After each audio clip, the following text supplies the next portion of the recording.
Now we're gonna fast forward time. We're just gonna run it. This is all in theory. We're gonna run it. Look at Jesus, right? Jesus is the Son of the Father, right? The Son of God, who had to be hidden pretty much in a virgin woman's stomach for a certain reason. Why? Why did God had to hide Jesus in a virgin woman's stomach? Maybe it's so Lucifer can't find him. My theory is I believe that Jesus is God and Lucifer's son. All right? Bear with me.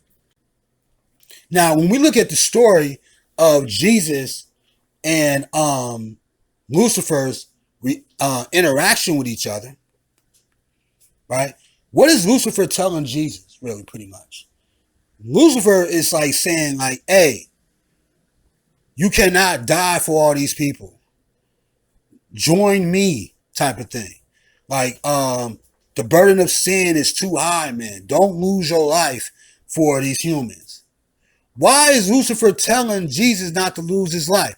If Jesus is a threat on earth for Lucifer is supposed to be in his bad, evil person, if Jesus is a threat, then Lucifer probably wouldn't even care. Right? Lucifer's not even going to care if you die. Lucifer's probably going to be happy you die. Like, you know what I mean?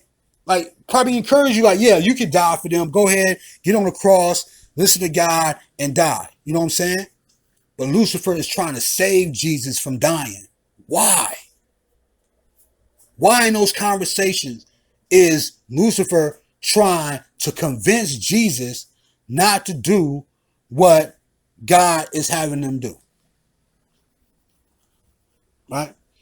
Think about it.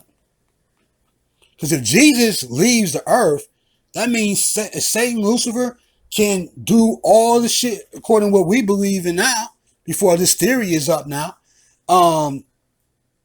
that Satan is just going to rule the earth and just rain havoc on the earth and shit. It's like, you know, who going to stop you? Because we have to really keep in mind is that if Lucifer is just an angel, why can't God just squash that angel? Why you think God can just be like, you know what? You're done here.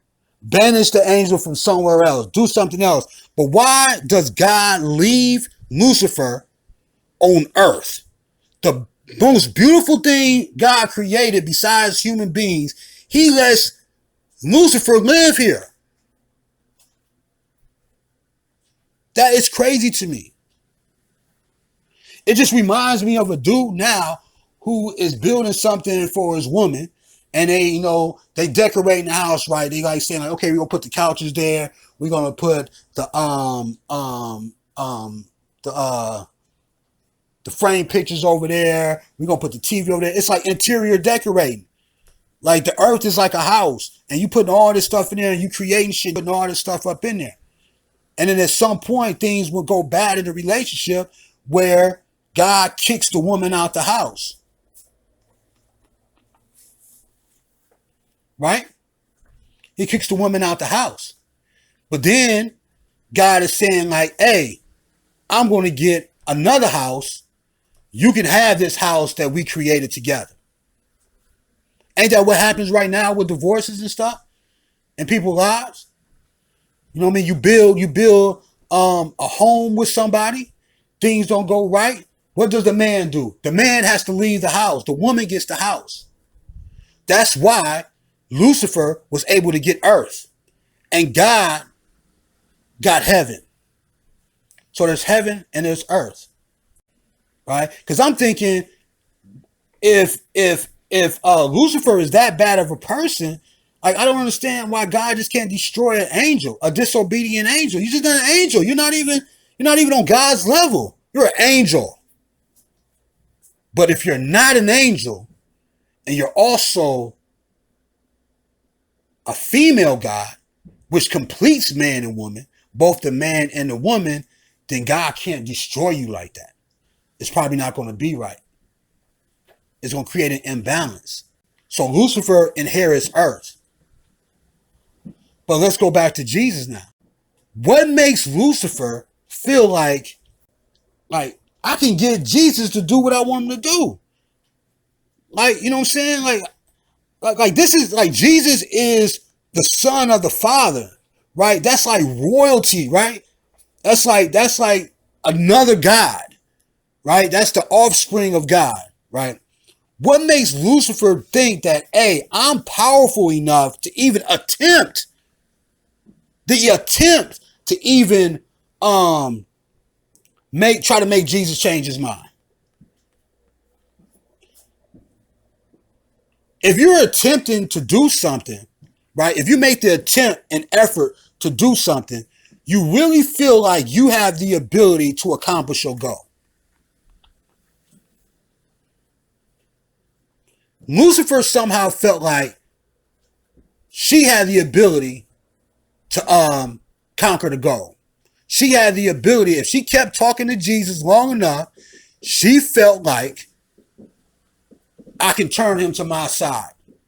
And if I got my son, which is Jesus, on my side, then we can run this earth together if he's alive.